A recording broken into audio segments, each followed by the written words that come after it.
Amado Dios, soberano Rey, venimos delante de ti en esta tarde pidiendo tu bendición, venimos pidiendo tu gracia, que tú nos capacites, que tú nos unjas, Señor, para predicar la palabra fielmente, seriamente, para que la palabra haga aquello para lo que fue enviada, Señor.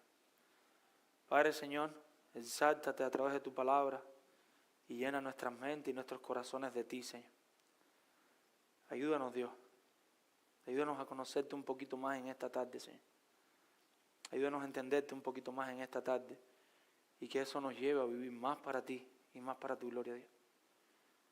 Padre, Señor, quita, como siempre te pedimos, cualquier inquietud, cualquier preocupación. Humanamente no podemos quitarla. Cualquier cosa que nos desconcentre de tu palabra, para que solo tu palabra esté en nuestras mentes, en nuestros oídos, en nuestros ojos. Confiamos en ti, Padre. En el nombre de Jesús. Amén. Mis hermanos, estamos en Colosenses capítulo 1, versículo del 15 al 23. Colosenses 1, del 15 al 23. En los que han estudiado historia de la iglesia o han escuchado un poco, ustedes saben que durante muchos años, desde Constantino, estamos hablando después del año 325 en adelante, hasta alrededor del 1500, que vinieron los reformadores, la iglesia católica, se llamaba católica porque era universal, pero después pasó a ser la iglesia católica romana. Ahora tenía su imperio, sobre todo en Roma, ya al final de los tiempos, y pasó de ser una iglesia a gobernar todo. Poco a poco la iglesia católica romana se fue alejando de las escrituras. Y ahora teníamos dos grandes problemas. El primer problema es que la iglesia católica te dice, sí, la Biblia es la palabra de Dios, pero aparte de la palabra de Dios, tenemos a los papas, a los sacerdotes, para que también nos expliquen la palabra y nos den su consejo, aunque esté fuera de las escrituras. Segundo problema, esos papas y esos sacerdotes pasaron de ser siervos de Cristo a ser cabezas autoritativas, a ser los gobernantes del mundo, a ser las personas que dirigían todo, a ser las personas que administraban la salvación.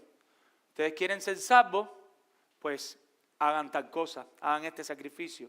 Ustedes quieren ser salvos, hagan una cruzada a Jerusalén. Ustedes quieren ser salvos, paguen cierta cantidad de dinero y esos familiares que están ahí en el purgatorio pasarán al cielo. Entre todas las cosas que protestó la iglesia protestante, los reformadores, había algo que nosotros lo creemos como iglesia y se lo enseñamos a los nuevos miembros, que se conoce como las 5 solas. Las 5 solas. ¿Y en qué consiste las 5 solas? Los reformadores vieron la necesidad de protestar y volver a recordar y volver a aclarar que nosotros somos salvos solo por la fe. Esa era la primera sola. Nosotros somos salvos solo por la fe. No hay sacrificio, no hay cruzada, no hay moneda que caiga en la bolsa que nos garantice salvación. Después siguieron recordando que nosotros somos salvos solo por gracia. La salvación es un regalo de Dios. El ir de rodillas hasta ciertos lugares, el hacer ciertos sacrificios, nada de eso te va a dar salvación. El intentar guardar la ley perfectamente por tus propios esfuerzos, nada de eso te va a dar salvación. La salvación es solo por gracia. Pero siguieron continuando y dijeron, no solo eso, sino también que creemos en sola escritura. Nosotros creemos que sola la Biblia está inspirada por Dios y está autorizada de parte de Dios para hablar a los creyentes. Ayer le decíamos a los pequeñines que estaban en el BBA, aprovechamos para darle gracias a los maestros y a todos los hermanos que estuvieron ayudando. Fue un día hermoso donde hicimos grandes esfuerzos entre todos, entre los que los llevaban por los pasillos, los que estaban en el comedor, los que estaban en las aulas, para recordarle a los niños que esta es la palabra de Dios y que Cristo es la gran roca que necesitan en su vida. Entonces tenemos sola fe, sola gracia, sola escritura, pero había algo más que había que recordar. Y había que recordar, como lo leímos ahorita, soli Deo gloria. Todo lo que nosotros hacemos, ¿para qué? Para la gloria de Dios, no para la gloria de un hombre. No lo estoy diciendo en orden, pero con intención lo hago así. Me falta una sola, y esa sola era solus Christo. Solus Christo. Y ese solus Christo le traía dos grandes problemas a la Iglesia Católica. El solus Christo le traía una gran situación a la Iglesia Católica. La Iglesia Católica comprendía que María, como gracia mediadora, y los santos como intercesores se necesitaban para llegar a Dios.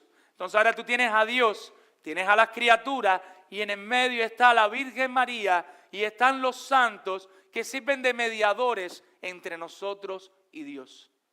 El solus Christo, una de las cosas que desmitificaba era que no necesitamos ni a la Virgen María, que sabemos que después no fue virgen, ni necesitamos a ningún santo, porque ahora tenemos un solo mediador entre nosotros y Dios. ¿Y cómo se llama ese mediador? Cristo.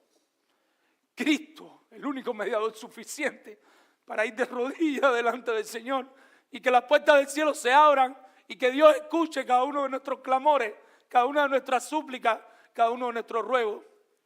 El segundo conflicto, el segundo problema que le traía el solus Christo era que ya el sacerdote, el Papa, no era la cabeza de la iglesia, porque hay una sola cabeza de la iglesia, hay un solo gobernador de la iglesia, hay un solo pastor de la iglesia, y ese pastor se llama solo Cristo.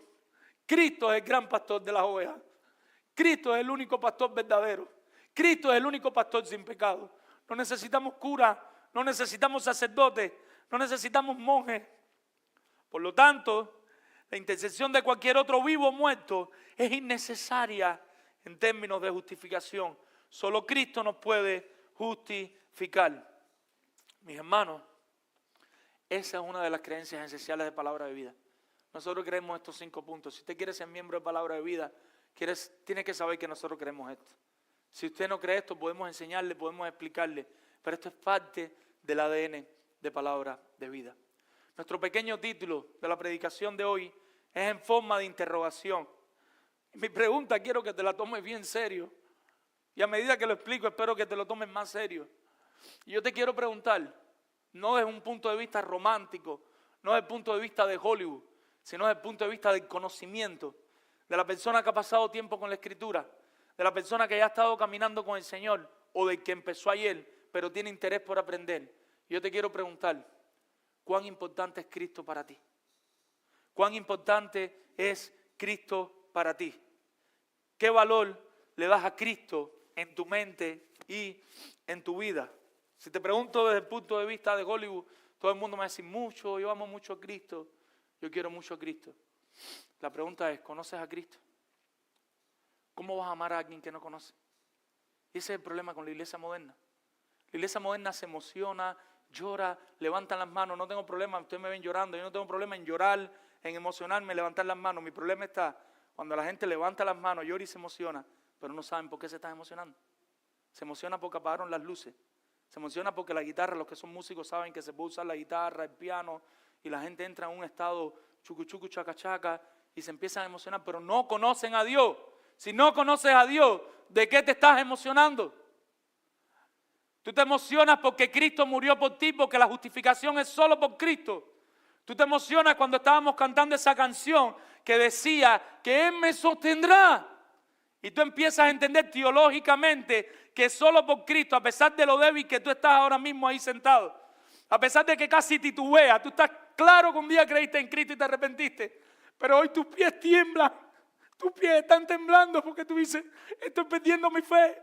Pero esa canción que cantamos nos recuerda la verdad de la Escritura, que no depende de nosotros, que si tú de verdad creíste y te arrepentiste, tú fuiste sellado con el Espíritu Santo y que el Espíritu Santo lo lleva al final. Y tú empiezas a llorar o a reírte o seriecito como un irlandés o como un inglés, pero ahí tu corazón está estallando con esas grandes verdades. Eso es emoción bíblica. Lo demás se llama emocionalismo y Dios lo aborrece. ¿Quién es Cristo para ti? ¿Cuán importante es Cristo para ti? Pero el Cristo de la Biblia, el Cristo que enseña la Escritura con las verdades de la Escritura, el Cristo que empezamos a estudiar y no nos alcanza una vida para ver toda la belleza que hay en Cristo. Te vuelvo a preguntar, ¿cuán importante es Cristo para ti? Mis hermanos, Cristo debe ser la persona más importante en la vida de los cristianos. Lo repito de nuevo, Cristo debe ser la persona más importante en la vida de los cristianos. Ya esto se lo dije, pero lo tengo que repetir porque no encuentro una mejor ilustración. Tengo un mejor amigo, no ahora, de cuando estaba en la calle, cuando estaba en el mundo. Siempre andábamos para arriba y para abajo. En aquel tiempo éramos el número 10, ahora somos el 00, si nos ponen a uno al lado del otro. Yo era flaco, él era gordo, él era más fuerte, yo estaba más delgado. Él me defendía a mí siempre, en todas partes que llegamos. Y le tengo todavía un gran aprecio, un gran cariño. El cristianismo nos ha separado, pero le tengo cariño. Y me acuerdo que él me preguntaba, me convierto, él vive la conversión. Y me preguntaba, ¿quién es la persona más importante para ti? La persona que más tú amas. La persona que más yo amo es a Cristo. La persona que más yo amo es a Dios. Y él me decía, ¿cómo puede ser eso? Y se enojaba conmigo, ¿cómo tú vas a amar a Dios y a Cristo más que a tu madre? Más que a tu padre que te han dado el carapacho que tiene. El carapacho es el cuerpo que tiene. ¿Cómo puede ser eso? Porque la Biblia nos enseña, mi hermano, que la persona que más un creyente debe amar, la persona más importante para nosotros es Cristo. Dios tiene que ser la persona más importante en nuestra vida. La Biblia lo dice, yo lo creo. Nosotros debemos vivir a la luz de las Escrituras, aunque eso nos cueste amistades, aunque eso nos cueste padres. La Biblia lo dice. Hijos, hermanos, pero primero está lo que dice la palabra de Dios. ¿Cuán importante es Cristo para ti? Cristo debe ser la persona más importante para los cristianos. Los cristianos son los que confían solo en Cristo para salvación. No es lo que vienen a la iglesia. Si usted ha creído solo en Cristo para salvación, usted es cristiano. Ahora, ¿por qué Cristo debe ser la persona más importante en la vida de los cristianos? ¿Por qué Cristo debe ser la persona más importante en la vida de los cristianos? Primero que todo, versículos de 15 al 20. Versículo de 15 al 20. Por su identidad. Ese es nuestro primer punto. Tenemos solo 2 puntos. El primero es por su identidad. Y cuando digo por su identidad, lo que estoy diciendo es quién es Cristo. Perdóneme, mi hermano. Tu respuesta sincera a esta pregunta es un indicador de dónde estás tú con respecto a Cristo. ¿Quién es Cristo para el creyente? Estamos hablando de su identidad. Cuando nosotros vemos en el contexto, nosotros recordamos, predicación pasada, versículo del 3 al 14, Pablo le está escribiendo a un grupo de personas que conocieron a Cristo. Es evidente que lo conocieron. Pablo empieza a orar y Pablo empieza a dar gracias por su vida. Pablo le está escribiendo a verdaderos creyentes, como estoy seguro que aquí hay muchos de ustedes. Muchos de ustedes aquí son verdaderos creyentes, aunque hoy tengan luchas espirituales, que hoy tengan sus dudas, pero un día creyeron y se arrepintieron. Ustedes son verdaderos creyentes. Pero esos verdaderos creyentes que un día creyeron en Cristo, Él lo sabe porque ellos amaban orar. Ellos amaban a sus hermanos. Pablo lo dice en los versículos de 3 al 14, lo vimos la semana pasada. Pero hay una filosofía, hablaremos un poquito más adelante de qué trataba, no a profundidad hablaremos cuando toquen los textos. Hay una filosofía que está rodeando la iglesia y es muy peligroso. Y una de las cosas que atacaba esta filosofía es lo único que de verdad convierte algo en una herejía. Es algo porque lo que de verdad debemos preocuparnos con toda intención. Y atacaba la identidad de Cristo. Atacaba quién es Cristo. Si tú quitas a Cristo o quitas cualquiera de las cosas que Cristo hizo, lo que tienes es una herejía. Esa es una verdadera herejía. Eso es peligroso. Nosotros estamos en un tiempo donde creemos que todos son herejes, pero no tenemos argumentos para sentarnos a conversar con nadie. Si nosotros nos sentamos a conversar con argumentos, podemos decir, mira, yo sigo creyendo esto, pero respeto tu postura. Yo creo que esto es lo mejor para esta iglesia, pero respeto tu postura porque es un tema difícil y veo que tiene buenos argumentos. Eso no sería una herejía. Cuando se trata de Cristo y lo que Cristo hizo, es una herejía. Esta filosofía, como veremos hoy, atacaba directamente la persona y la obra de Jesucristo. Atacaba quién era Cristo y atacaba qué Cristo había hecho. Entonces Pablo tiene que defender a Cristo. ¿Cómo Pablo defiende a Cristo? Para que esta iglesia no se desmorone. Para que estos creyentes sigan sólidos sobre la roca. Versículo 15. Y él dice, Él es la imagen de Dios invisible, el primogénito de toda creación. Lo que dice Pablo es, y esto es lo primero que vamos a ver, si lo quieren anotar, en el punto 1, versículo 15, Cristo es Dios. Lo que Pablo está afirmando en el versículo 15 es, Cristo es Dios. A Dios nadie le vio jamás. El unigénito Hijo, Él le ha dado a conocer. ¿No es eso lo que dice la palabra del Señor? Juan 1, versículo 18. La Biblia enseña que Dios es espíritu invisible, incorpóreo, que Dios no se puede ver. Lo que está diciendo Pablo, cuando nosotros vemos a Cristo, nosotros estamos viendo a Dios. Cristo hace posible que nosotros veamos a Dios. El apóstol Pablo en Romanos 9:5 dice, Cristo es Dios sobre todas las cosas. Y en Juan 14:8, un pasaje conocido, Felipe le dice al Señor Jesucristo, muéstranos al Padre y nos basta. Ya, muéstranos al Padre y se acabó. ¿Qué le responde Cristo? Tanto tiempo he estado con vosotros y todavía ustedes me dicen, muéstranos al Padre y nos basta. ¿Qué le está diciendo? Yo soy Dios, Jesucristo es Dios. Ahora, cuando nosotros hacemos esta afirmación, nosotros no estamos diciendo que Cristo es un modo de Dios. Los que vinieron a la clase de la Trinidad tendrán más detalles. Los que no, podemos seguir estudiando y podemos seguir conversando después. Esto no significa que Dios se divide en tres partes. Espíritu Santo, y a veces Dios dice, como los Power Rangers, me transformo en el Espíritu Santo, o me transformo en Cristo, o me transformo en Dios el Padre. No es lo que estamos diciendo. Él no se transforma en modalidades.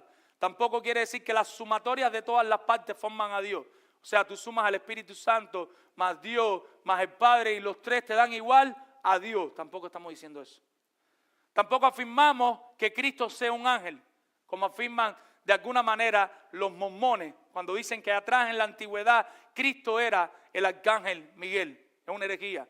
Corran de los mormones. Están en YouTube, en internet. Estaba viendo un artículo en estos días, escuchando. Y si tú buscas, las primeras búsquedas casi siempre son las de los mormones y los testigos de Jehová. No sé si es porque tienen más dinero y le pagaron a Google o no sé qué pasa. Pero son los que más salen en las búsquedas. Por eso hay que tener cierto conocimiento para discernir, porque tú buscas cualquier cosa y te sale algo. Cuando tú ves algo que diga mormones, se me olvidó el otro nombre, los santos de los últimos días. Cuando ustedes vean la Atalaya, la Just Tower, algo así. Dime. Watchtower, cuando usted vea cualquier cosa de esa, corra por su vida, no busque, busca en Wikipedia. Lo que a veces Wikipedia hasta lo cita a ellos. Tenemos que tener cuidado, tenemos que tener discernimiento espiritual. Cristo no es un modo de Dios, Cristo no es un ángel, pero Cristo tampoco es inferior al Padre. El Padre, el Hijo y el Espíritu Santo, los tres son tres personas diferentes. Cristo es Dios, el Espíritu Santo es Dios y el Padre es Dios. El Padre no es el Hijo no es el Espíritu Santo y el Espíritu Santo no es el Padre. Te dirá, qué complejo. Sí, es complejo. Dice la Biblia, grande es el misterio de la piedad. Dios fue manifestado en carne. Nuestra mente no entiende los misterios, pero vemos a la cita sencilla. Dios lo dice, nosotros lo creemos. La palabra lo enseña así. No entendemos todos los misterios, pero la palabra enseña que Cristo es lo que conocemos de Dios. Nosotros vemos todas las teofanías, y cuando vemos las teofanías, ¿a quién se está apareciendo? Cristo.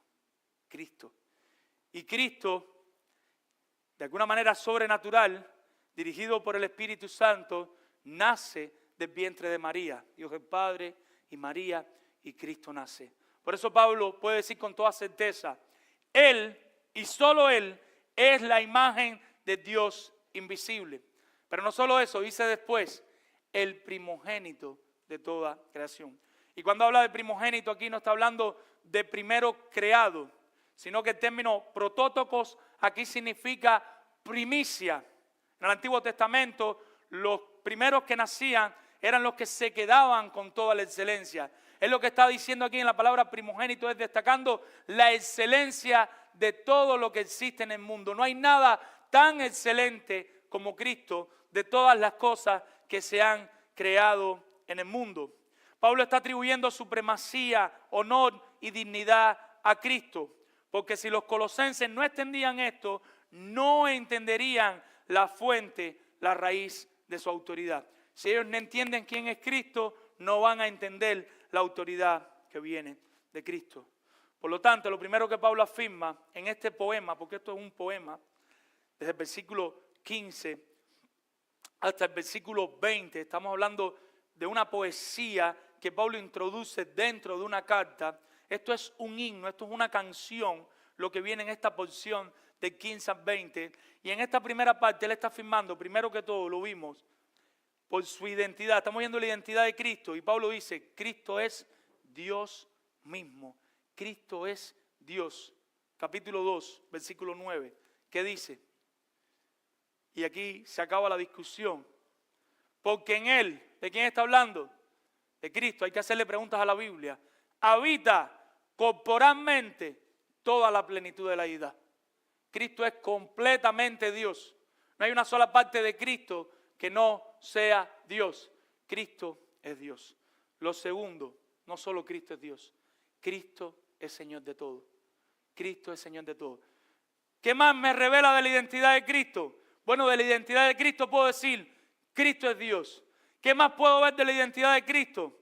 Bueno, puedo ver que Cristo no solo es Dios, sino que Él es el Señor de todo lo que existe en el universo. No solo en el mundo, en el universo completo. Demuéstramelo, versículo 16. ¿Qué dice el versículo 16? Porque en Él, pregunta, ¿quién es Él? En Cristo, sin susto, fueron creadas todas las cosas. ¿Qué cosas? Fueron creadas por Cristo. Las que están en los cielos, las que están en la tierra, las que se ven, las que no se ven. ¿Cómo va a ser el arcángel Miguel si Él fue el que creó al arcángel Miguel? Sean tronos, sean dominios, sean principados, sean potestades. Todo fue creado por medio de Él. Y escuche esto. Y todo fue creado para Cristo. Todo fue creado por medio de Cristo. Todo fue creado para Cristo. ¿Cuál es el problema? Vamos a entrar un poquito en la filosofía. Capítulo 2, verso 18. Después predicaremos más el verso 18, no hoy. Solo vamos a ir desprendiendo un poquito de luz para poder ir entendiendo por qué Pablo está haciendo este poema empezando la carta. Dice el verso 18, capítulo 2. Nadie os prive de vuestro premio, afectando humildad y culto a los ángeles, entremetiéndose en lo que no han visto, vanamente hinchado por su propia mente carnal. A grandes rasgos, muy rápido hoy, estas personas estaban exaltando a los ángeles por encima de Cristo. En su conocimiento gnóstico, que había que conocer más y conocer más, ya estaban diciendo que Cristo no era suficiente. Necesitamos algo más. Cuando usted escucha algo así, necesitamos algo, yo quiero más, dame más. ¿Qué más que Cristo? Dame más, ¿qué más que Cristo? Yo no sé si entiende, yo estoy seguro que algunos entienden. Los que están en rehabilitación, los que están saliendo. ¿Qué más quieres que Cristo? No necesitas nada más, Cristo es todo. Ahí está la plenitud de la deidad. No necesitas nada más.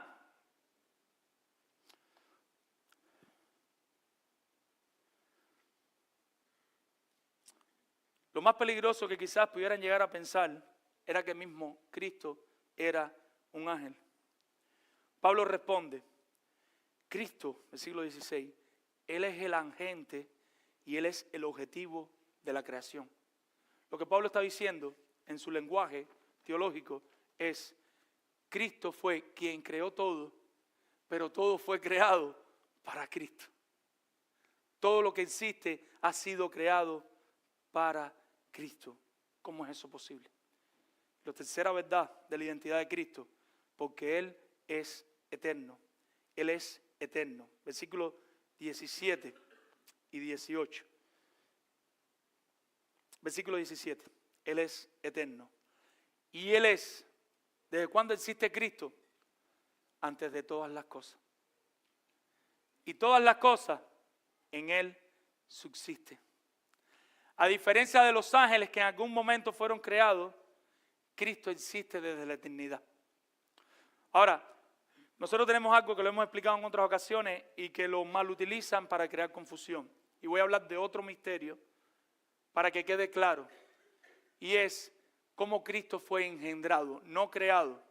La Biblia enseña que Cristo fue eternamente engendrado por el Padre. ¿Qué significa eso? Que Cristo procede desde la eternidad del Padre. ¿Cuándo crearon a Cristo? Nunca, porque Él procede eternamente del Padre. Eso es otro misterio, pero la Biblia lo enseña así. La Biblia enseña que Cristo está en la eternidad con Dios y que el Espíritu Santo al mismo tiempo viene del Padre y del Hijo desde la eternidad y hasta la eternidad. No hay un punto, no hay un momento, no hay un versículo donde tú puedas decir, a Cristo lo crearon aquí, o Cristo era un ángel y después se transformó en Cristo, o Cristo era Adán y después, que es lo que dicen ahora me confundí con los testigos de los mormones, uno de los dos dice que Cristo era Adán y después de Adán, entonces es que se convierte en Cristo. Eso es una herejía, mi hermano. Cristo, vamos de nuevo a lo que dice la Biblia. ¿Desde cuándo existe Cristo? Y Él es antes de todas las cosas. Y todas las cosas en Él subsisten. Antes que se hubiera creado una sola cosa, un ángel, cualquier cosa, un átomo, una molécula, Cristo existe con el Padre y con el Espíritu Santo desde la eternidad. Ahora, alrededor del 250 al 336, ustedes lo han escuchado, los arrianos que creían en Cristo empezaron a debatir y empezaron a enseñar que Cristo no era Dios. Estamos hablando 250 años después del cristianismo. Cristo viene año 30, año 33, si quiere. Cristo está haciendo su ministerio, termina año 36, empieza todo el cristianismo. El apóstol Juan se nos muere en el año 90. Ahí estaban todos los escritos de ellos. Ahí estaban las primeras revelaciones, año 250. Estamos hablando de 160 años después. Arrio se levanta y empieza a atacar la deidad de Cristo. A decir, Cristo no es Dios. Los testigos de Jehová son arrianos en gérmenes. Su enseñanza de los testigos de Jehová viene de los arrianos, de ese año 250, y esa herejía ha perdurado y ha ido pasando. Pero los cristianos primitivos entendieron que Cristo era Dios y que Cristo existía desde siempre. Pero hubo un campeón llamado Atanasio que tuvo que sufrir mucho. Lo excomulgaron, lo sacaron, lo volvieron a traer y él defendió valientemente en un concilio que Cristo era Dios. Y por la gracia de Dios, los concilios confirmaron que Cristo es Dios y que Cristo existe desde siempre. Hebreos capítulo 1, versículos 2 y 3. El autor de Hebreos dice que Él hizo el universo. Ustedes lo pueden buscar en sus Biblias. Hebreos 1, versos 2 y 3. Y que sustenta todas las cosas con la palabra de su poder. Dice que Cristo no solo hizo el planeta Tierra, sino que Cristo creó todos los planetas, todas las galaxias, todo lo que existe. Pero no solo las creó. Si hoy por hoy nos choca un planeta con otro planeta, si el sol no está un poquito más para allá, o la luna no está un poquito más para allá, para que la marea suba y devore la tierra, todo eso lo controla Cristo. Lo interesante, y estoy hablando cosas complejas, no sé si seguir hablándolas, pero bueno, es mejor ser una iglesia que no sea ignorante y creer de verdad las cosas, porque después cuando vienen las dudas es cuando está el problema. En la Trinidad hay una economía. En casa, el papá tiene ciertas tareas, la mamá tiene ciertas tareas, nuestros hijos deberían tener tareas, no deberían estar viendo el celular y el televisor el día entero. Dele tarea a sus hijos, después le va a costar. Asimismo, en la Trinidad, mayormente, el Padre tiene sus tareas distintivas, el Hijo tiene sus tareas distintivas y el Espíritu Santo tiene sus tareas distintivas. Las tareas del Hijo tienen que ver con la salvación, de manera distintiva, como veremos más adelante. El Espíritu Santo tiene mucho que ver con la santificación, pero las tareas del Padre tienen que ver con la creación, principalmente. En la economía de la Trinidad, las tareas del Padre tienen que ver con la creación. Ahora, ¿qué hace Pablo? Para demostrarnos completamente que Cristo sí es Dios, no solo nos dice que creó todo, sino que lo sustenta. Las tareas del Padre pone a Cristo también haciendo las tareas del Padre. Ahora Cristo también participa de la creación, como para afirmar que Cristo es Dios. Ahora viene la segunda parte del himno, 15, 16 y 17, es la primera parte del himno. Tiene que ver completamente con la primera parte de la identidad de quién es Cristo. Pero sigamos viendo algunos aspectos más de su identidad. Y el otro aspecto de su identidad que podemos ver está en el versículo 18. Y es un aspecto que tiene que ver ahora con la iglesia. Y Él es el líder influyente de la iglesia. Cristo es el líder influyente de la iglesia. Cristo es la única cabeza de la iglesia, por decirlo de otra manera. Versículo 18.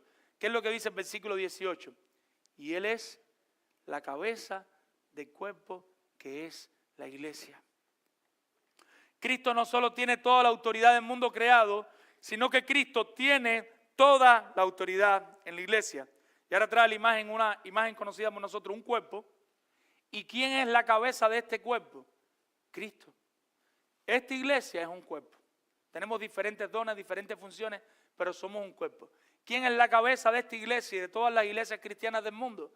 Cristo es la cabeza de la iglesia. Cristo es quien dirige, Él es el máximo líder de la iglesia. Pero no solo es el líder, sino que Cristo influye de manera directa en la iglesia. ¿Qué dice la segunda parte del versículo 18? El que es, ¿cuándo? En el principio, el primogénito de entre los muertos, para que en todo tenga la preeminencia. El que existe desde el principio, también fue el primero en morir y el primero en resucitar de entre los muertos, para que ahora usted y yo también podamos tener salvación. Él garantiza y certifica el destino de todos los demás creyentes de la iglesia. Nosotros podemos saber ahora cuál es nuestro destino. Si Cristo resucitó, ¿qué vamos a hacer nosotros? 1 Corintios 15, resucitaremos también con Él. Él fue el primero en resucitar. Nosotros vamos a resucitar porque también Él resucitó. Y por último, la última característica de su identidad, versículos 19 y 20, Él es el único medio de reconciliación. Si no fuera por Cristo, no pudiéramos reconciliarnos con Dios. ¿Qué dice el versículo 19 y 20?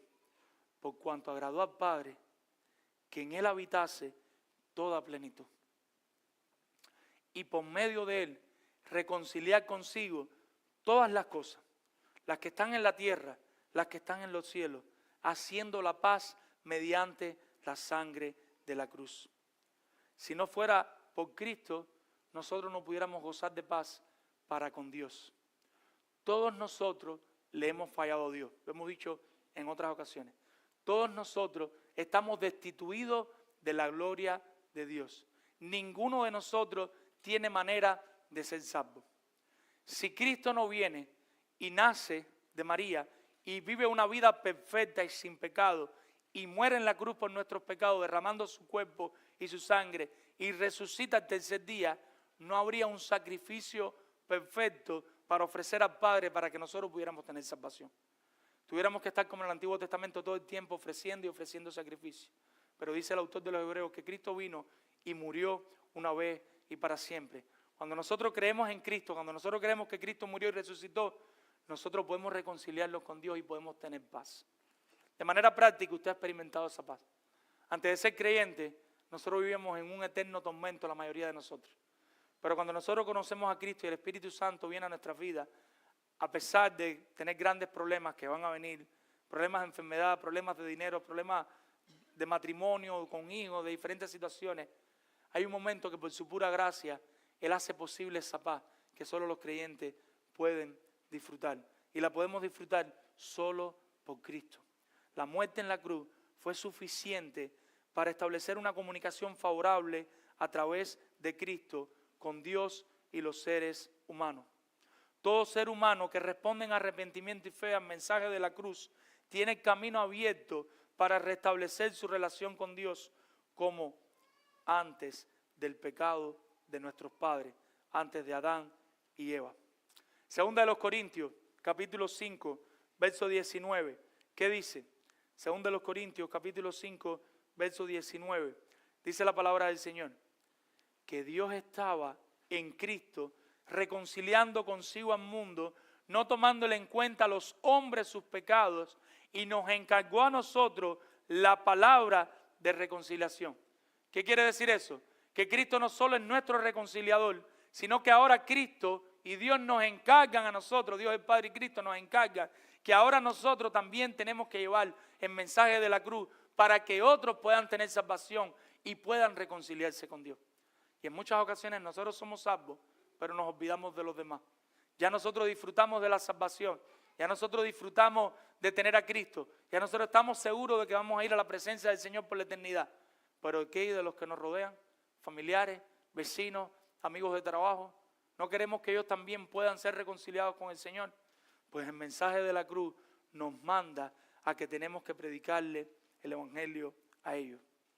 Mis hermanos, recordemos que el hombre fue quien pecó contra Dios. ¿Quién fue el que pecó contra Dios? ¿Dios o el hombre? El hombre desobedeció a Dios. El hombre pecó contra Dios. Entonces, ¿qué tiene que ver esto? Que el hombre está destituido de la gloria de Dios y Cristo es quien toma la iniciativa para que nosotros podamos ser salvos. En la eternidad, en el plan eterno de Dios, Cristo se ofrece de manera voluntaria para morir por nuestros pecados.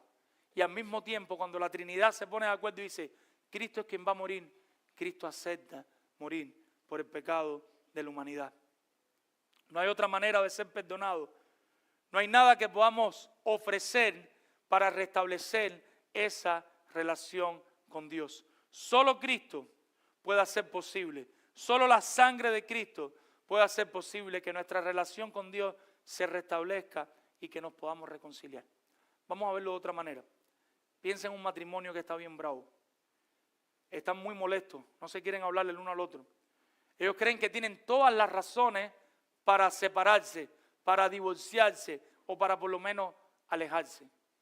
¿Cuántos de nosotros no anhelamos en un momento como ese, cuando entendemos eso, y sobre todo nosotros amamos al cónyuge, amamos a la otra persona, que apareciera un reconciliador, un mediador que se parara en el medio de los dos y hablara con una parte y hablara con la otra parte y se pidieran perdón y se pusieran de acuerdo y pudieran continuar? Así mismo pasa con Cristo. Lo que en el caso de la salvación, nosotros éramos tan ignorantes que no sabíamos el problema que teníamos con Dios. No solo estábamos divorciados de Dios, sino que estábamos ignorantes a nuestro problema cuando hay alguien, uno de esos dos cónyuges, que no solo está en ese problema terrible, sino que anda de manera ignorante, alejándose más y más y más en su orgullo, en su autosuficiencia. ¿Qué hace Cristo? Tomarnos por la espalda, mirarnos de frente y nosotros poder ver que los culpables somos nosotros, no el otro cónyuge, llevándolo a términos de Dios. Y Cristo hace posible que ahora nos acerquemos a Dios y nosotros tengamos salvación, vida eterna y podamos ser perdonados. ¿Ves cómo tenemos que darle gracias a Dios por Cristo y por la obra de Cristo? Pablo espera que al estos hermanos comprender estas grandes verdades de la identidad del Hijo, al comprender que Cristo es Dios, que Cristo es Señor de todo, que Cristo es eterno, que Cristo es el líder influyente de la iglesia, que Cristo es el único medio de reconciliación, puedan tener un gran entendimiento de la autoridad y del poder de Cristo. Entonces ya Cristo no es un cristico, ya Cristo no es un angelito, sino que ahora Cristo es Cristo. Y Cristo tiene toda la garantía de quién es Él. Él espera poder corregir el entendimiento que ellos tienen del Evangelio. Mis hermanos, recordemos, Cristo debe ser la persona más importante para los cristianos. ¿Quién debe ser la persona más importante para nosotros? Cristo. Primero que todo, ¿por qué? Por su identidad. Y estuvimos viendo este himno de los versículos 15 a 20. ¿Por qué Cristo tiene que ser la persona más importante en mi vida? Por quien es Cristo. De manera práctica, porque Cristo es Dios, porque Cristo creó todo, porque Cristo sostiene todo, porque solo por Cristo tenemos salvación, porque solo por Cristo Dios nos pudo perdonar, porque Cristo fue quien se ofreció por nosotros. ¿Ven cuántas razones y cuántos motivos tenemos para poner a Cristo en el primer lugar de nuestras vidas y de nuestros corazones? Y esto yo lo estoy diciendo en un segundo, pero aquí hay belleza para ir versículo por versículo, domingo tras domingo, predicando 1 hora de cada uno de esos versículos, porque Cristo es inagotable. Yo sé que algunos de ustedes dirán, ¿cómo? Estudia la Escritura, mi hermano. Empiece a estudiar la Escritura. Empiece a estudiar la persona de Cristo. y se va a maravillar. Una vida entera no nos alcanza para ver toda la belleza de Cristo. Pero nuestro segundo y último punto, no solo por su identidad, sino por su obra. Y vamos a ver un poquito más los versículos del 21 al 23 de lo que Cristo hizo y por qué Cristo debe ser la persona más importante en nuestra vida. Versículo 21. Y ahora en el versículo 21 miren lo que empieza a pasar. Empieza a dar una descripción para entender más de dónde estábamos y quiénes éramos. Vayan conmigo, mis hermanos. Verso 21, capítulo 1, Colosenses. Y a vosotros, ahí póngase el dedito arriba del pecho usted mismo, cada uno de nosotros, que erais en otro tiempo, ¿cómo éramos? Extraños. Esa palabra extraño significa que estábamos alejados de Él. Dice a nosotros que éramos en otro tiempo, o estábamos en otro tiempo, alejados de Él. Pero no solo éramos extraños, ¿cómo también éramos? Enemigos. Pero la traducción trae más claridad. ¿Saben lo que significa enemigo? Odiosos y adversarios. Por nuestro pecado, por vivir nuestra vida de manera orgullosa sin mirar a Dios, nosotros nos constituimos en adversarios de Dios. Y por ende nos convertimos odiosos delante de los ojos de Dios. El que se crea que Dios mira al cielo y ve a todo el mundo lindo, sí, lindo, lindo, lindo, lindo. Entonces todo el mundo fuera salvo, salvo, salvo, y no es así. Porque todo el mundo, por la confesión de la Biblia, hasta nuestros pequeños, son pecadores y el pecado es abominación para Dios. Cuando Dios pasa su vista sobre la esfera de la tierra, cuando Dios mira planeta a planeta, país por país, estado por estado, todas las personas que no tengan a Cristo como mediador, a los ojos de Dios son odiosas ante Dios y son enemigas de Dios. Y yo no sé tú, pero a medida que conocemos más a Dios, yo digo que yo no sé cómo Dios pudo permitir tanto tiempo que yo fuera odioso ante Él y que yo fuera enemigo de Él. Pero ¿qué fue lo que pasó? ¿Qué fue lo que sucedió? Seguimos leyendo. Y a vosotros que eran en otro tiempo, éramos extraños y enemigos. ¿Pero dónde empezó todo? En nuestra mente. Como nosotros no teníamos conocimiento de quién era Dios, de quién era Cristo, de la salvación, lo que nos habían hablado era de Obatalá, de Orula, de Santa Bárbara, de la Virgen de la Caridad, de lo otro. Y otros no le habían hablado ni de eso, le habían hablado de Mars, de Angel, de comunismo científico, no sé de cuántas cosas te habían hablado. Al no tener revelación, al no tener iluminación de Dios, ¿en qué creíamos? En todo lo que nos decían. O en algunos casos, algunos dicen que creen en nada, pero eso es mentira. Porque aún creen en nada es una religión. Ellos creen en la religión de nada, donde ellos mismos son los propios Dios y donde ellos mismos son las personas más importantes del mundo. Todo el mundo cree en algo, aunque no lo quiera aceptar.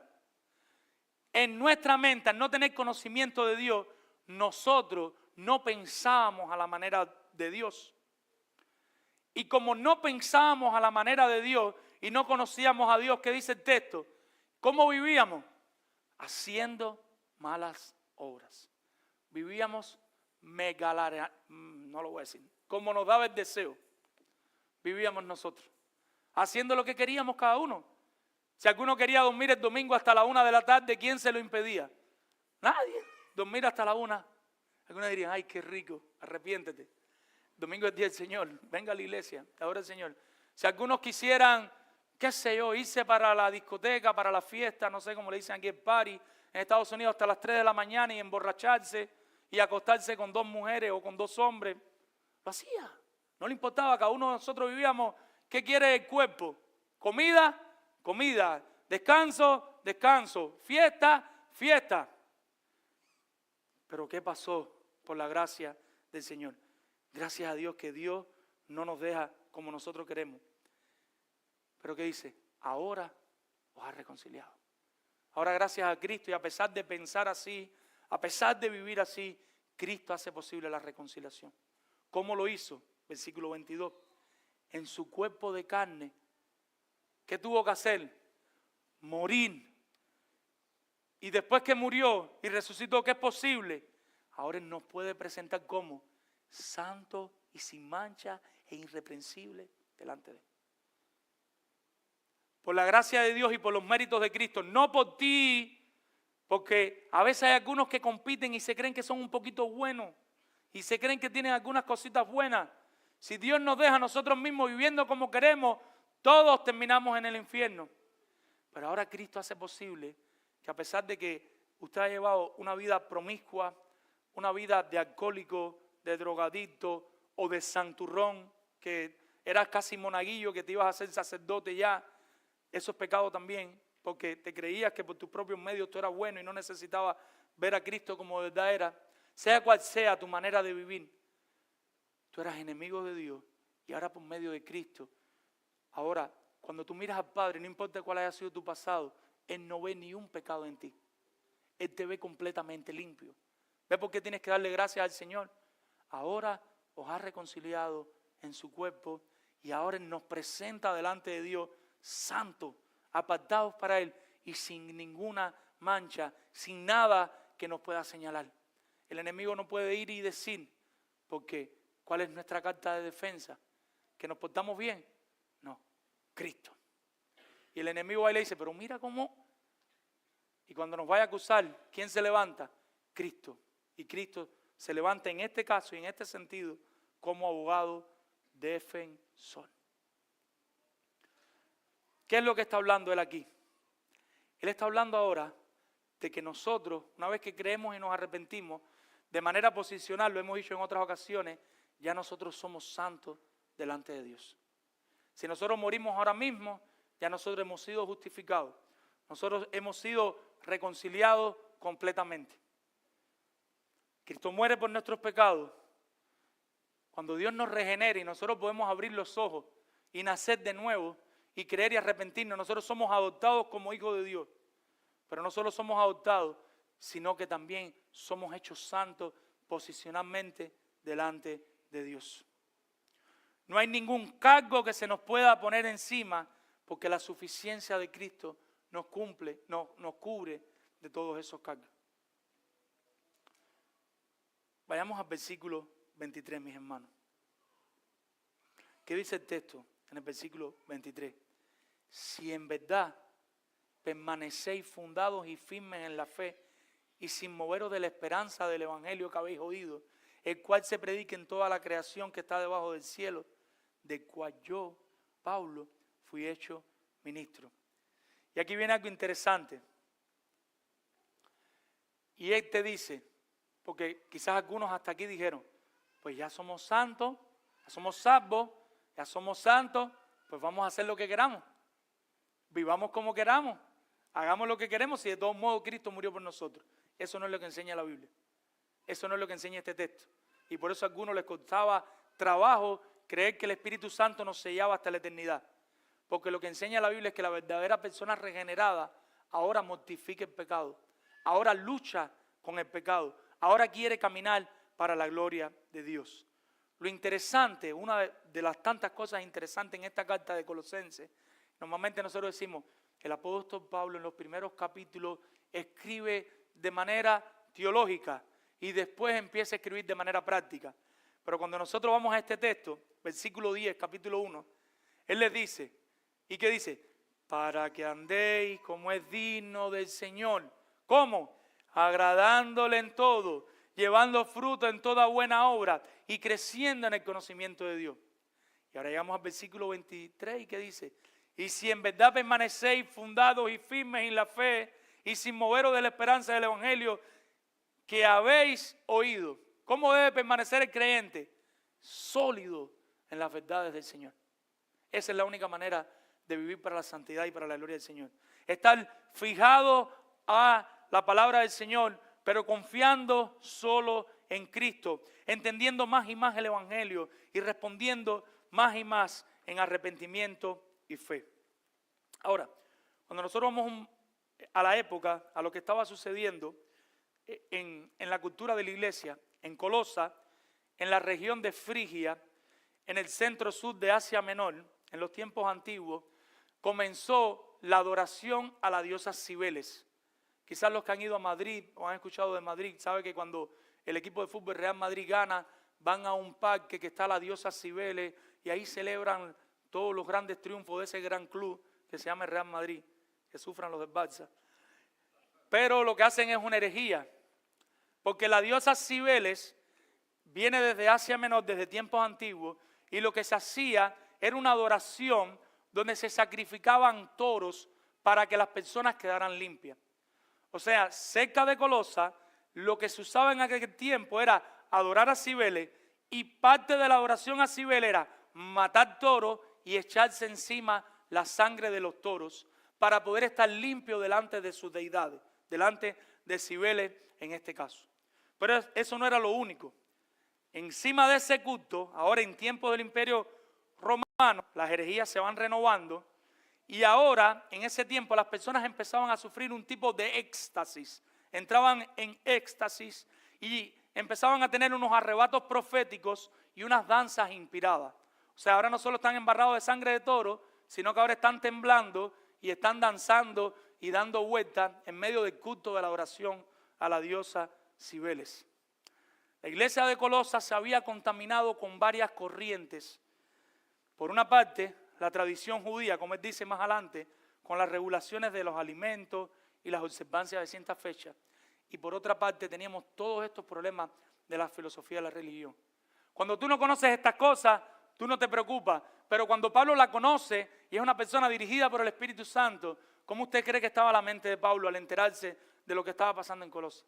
Pablo se estaba volviendo loco, descansando en Dios, en la soberanía de Dios, pero loco en el sentido paternal, pastoral, loco por escribirle, loco porque llegara la carta, para que estas personas al abrir la carta y conocer más y más de Cristo, su vida empezaran a entender que ¿qué es lo único que necesitamos?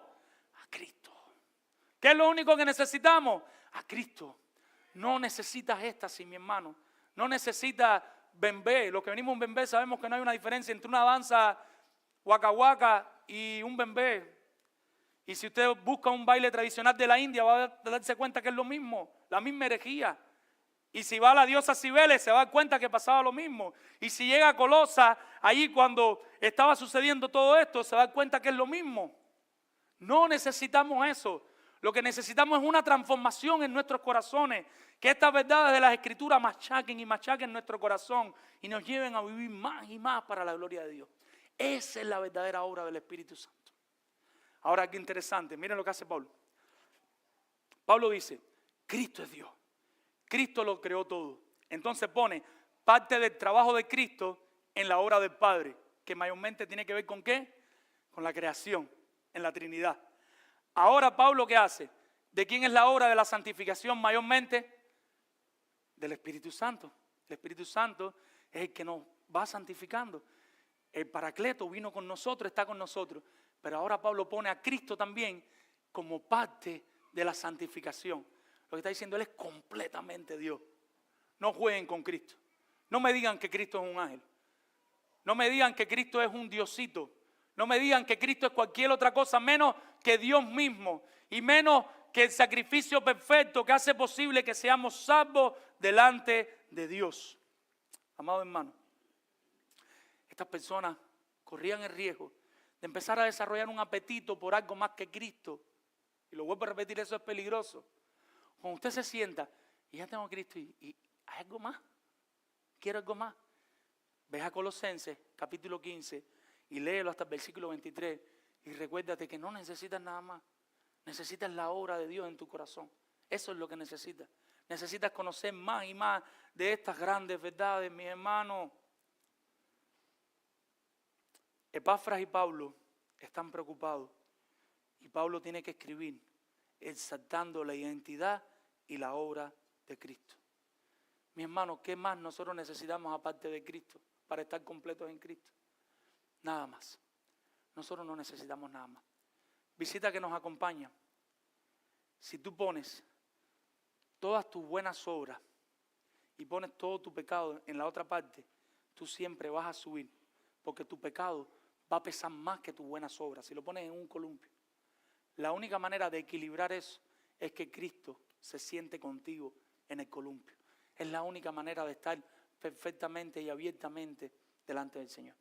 Para que eso ocurra, tienes que creer en Cristo. Tienes que creer en Dios. Yo siempre les digo, no llamamos aquí ahora y cierren los ojos y levanten las manos para no crear confusión.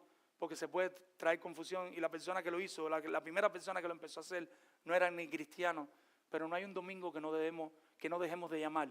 Y ahora mismo te pedimos a ti que te encuentras ahí y no conoces a Cristo, cree en Cristo y arrepiéntete de tus pecados.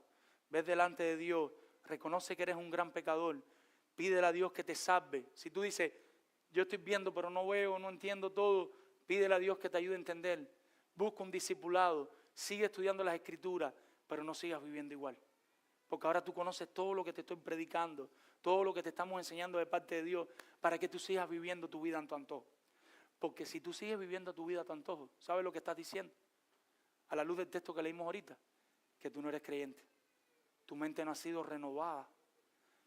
Dios no ha obrado en tu vida, porque si Dios obra en tu vida, ya tú no puedes seguir viviendo igual. Hay algo que te tiene que inquietar, hay algo que te tiene que molestar, hay algo que no te puede dejar tranquilo. En ese mismo sentido, todos los cristianos que están aquí, solo Cristo nos puede hacer acepto delante de Dios. Nosotros debemos hacer buenas obras, sí. Debemos predicar el Evangelio, sí. Debemos vivir para la gloria de Dios, sí. Pero la salvación es del Señor y la salvación la retiene el Señor. Y ahora le estoy hablando a los que están luchando, a los que están teniendo crisis espirituales. Recuérdate, y volvemos con lo que empezamos. Recuérdate el día donde tú creíste en Cristo y tú te arrepentiste de los pecados. La Biblia garantiza que el día que tú creíste y te arrepentiste, si lo hiciste de corazón, si lo hiciste de verdad, tú eres salvo. Efesios capítulo 1, Efesios capítulo 4, y viene a morar a tu vida el Espíritu Santo. Y el Espíritu Santo garantiza que Él te va a presentar delante del Padre. ¿Qué tienes que hacer? Alimentarte espiritualmente, alimentar ese pececito del Espíritu que siempre lo ponemos ahí con el pececito de la carne, alimentarlo más y más. Pero la salvación no se pierde. Si tú de verdad creíste, dijimos que la salvación es solo por fe, es solo por gracia y es solo a través de Cristo. Tú no la compraste, tú no la vas a perder. Lo que tienes que hacer es acercarte más y más a tu buen Señor. Estas personas heréticas, y esto es lo más peligroso, ellos no negaban completamente la obra de Cristo, pero era Cristo más algo más. Mi hermano, Cristo más algo más, ¿saben qué cosa es? Es igual a nada, a herejía. Cristo no se puede poner con nada más, porque Cristo es suficiente. Solo Cristo es igual a Cristo, y eso es lo que necesitamos en nuestras vidas. Estar arraigados, edificados, confirmados e instruidos en Cristo. Pastores que se encuentran aquí hoy, futuros pastores, líderes y maestros de la iglesia, no nos cansemos de enseñar a Cristo. No nos cansemos de aprender de Cristo. ¿Cuándo fue la última vez que cogiste un libro para estudiar la persona de Cristo, los atributos de Cristo? Por la gracia de Dios, una hermana me hizo uno de los mejores regalos que me han hecho por mi cumpleaños.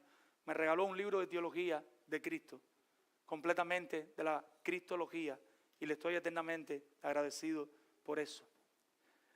Pero no nos cansemos de imitar a Cristo.